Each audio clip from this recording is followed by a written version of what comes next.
The year was 2006. I looked like this. Big Daddy looked like this. I'm a hot little 8th grader, and I see this ripe red piece of ass right here drive past me, and I go, ha!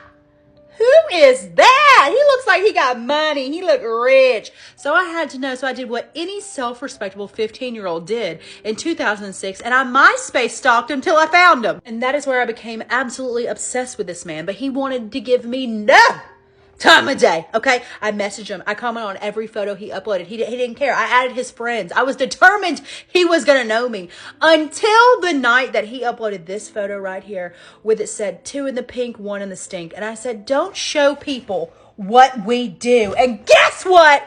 It got me a message back. There was honestly no better feeling than when he messaged me back and I said, hey, here's my AIM if you want to just AOL message me. And he was like, yeah, girl. Actually, that's not what he said. He just said, yeah, sure. And then I proceeded to obsessively talk to him.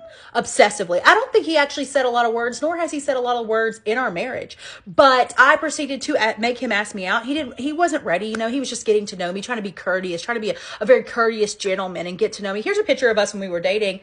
And we wonder why I got pregnant so young. Anyways, he was just being a very courteous guy. And I was like, look, if you don't ask me out, somebody else is. And so he asked me out. There was nobody else, by the way. I made that person up. And so then I told him, okay, July 15th at 7 o'clock, you're going to pick me up for our first date. I was actually in South Carolina at my dad's house. So I rolled up to my dad. He said, hey, I got to go home. I got a boyfriend. I got a date to go on. I come home. My mom's like, why are you home so early? I'm like, I got a boyfriend. I got a date. I got to go. He rolls up to pick me up in his not Camaro because he had wrecked it. He picked me up in a 1980 Monte Carlo. When you open and slam the door, it honestly sounded like a double wide. It was rolling down a hill. It's fine. I loved it anyways.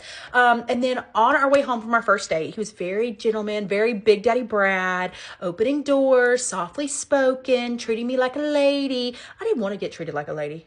I'll tell you that. So I looked at him. I said, make out with me while he's driving. I grabbed his head. I made out with him. He drove into a ditch. He drove into a ditch where I made out with him. That was our first kiss. He was probably very scared of me at that point. And so when he went to go drop me off at my house, I looked back at him and I said, are we boyfriend and girlfriend? And he was like, yeah, sure.